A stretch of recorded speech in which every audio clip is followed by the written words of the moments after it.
I'll never forget the day it all started. One minute, I was sitting in a Manhattan bar, nursing my third coffee of the afternoon, and the next, my career was dangling by a thread. You see, I'm Mike Graham, a columnist. Well, was a columnist for the Daily Review.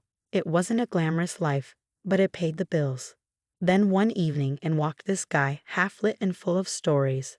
Ever heard of Maggie Carpenter? He slurred, his grin as wide as the Hudson. Nope, I said, typing out notes on my laptop just for fun. Well, she's a legend. Left 4 guys at the altar, just bolted like a deer every single time.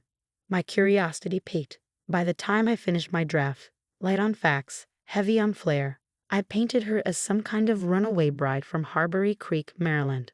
My editor, Ellie, who also happens to be my ex, loved it, or at least until Maggie threatened to sue us. So in the span of 2 days, I lost my job, my dignity, and most embarrassingly, a bet with Ellie about fact-checking. But Fisher, my newsroom buddy, had a wild idea. You want to get your job back? Go to Harbury Creek and dig up the real story. Make it gold, and Ellie will have no choice but to rehire you. It sounded absurd. But absurd is kind of my middle name. Harbury Creek wasn't what I expected. The little town was all picket fences, cobblestone streets, and a peculiar scent of fresh-baked bread. My first stop? Maggie Carpenter's garage, where she moonlighted as a glassware artist. A runaway bride who fixed cars and made delicate vases. Now that was a column waiting to happen. As I walked in, the sound of tools clanking echoed through the shop. She was bent under the hood of a car, grease streaking her forehead. You're standing in my light, she said without even looking up. I'm Mike Graham, columnist. At that, she slammed the hood shut, and her sharp green eyes pinned me like a dart to a board. You're the guy who wrote that garbage about me. Well, I said, holding up my hands in surrender, I'm here to make it right. She rolled her eyes so hard I half expected them to get stuck. The thing about small towns is, everyone knows everyone, and everything. Over the next few days, I became Harbury Creek's least favorite tourist. It didn't take long to track down Maggie's victims. First, there was Tom, her high school sweetheart.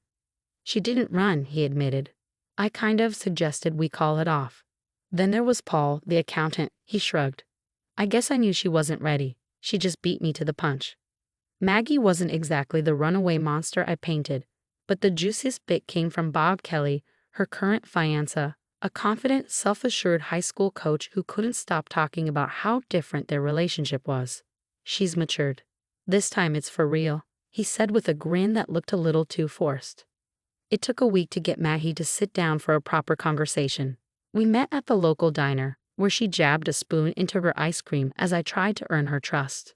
Everyone thinks I'm scared of commitment, she said finally. But I'm not.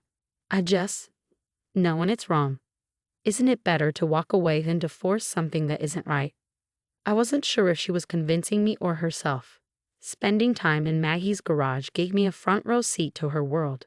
She wasn't just fixing cars or making glassware, she was fixing her life, one delicate piece at a time. And yet, there was a vulnerability in her eyes, one she tried hard to hide. Bob Kelly wasn't thrilled about my presence in town. The more time I spent around Maggie, the more his mask slipped. You're wasting your time, you know, he said one evening. Maggie's not the woman you think she is. What woman is she? I asked. He didn't answer. I didn't plan on liking Maggie. But something about her drew me in, the way she laughed when she thought no one was watching, the way she defended her choices even when it hurt. Somewhere along the line, my column stopped being about proving her wrong. It wasn't until Maggie's dad let slip a family secret that the pieces fell into place. Maggie wasn't running from love. She was running from the fear of losing it, just like her mother had when her father left. The wedding day came faster than anyone expected. The whole town was buzzing, and Maggie was a picture of calm. But when she locked eyes with Bob at the altar, something shifted.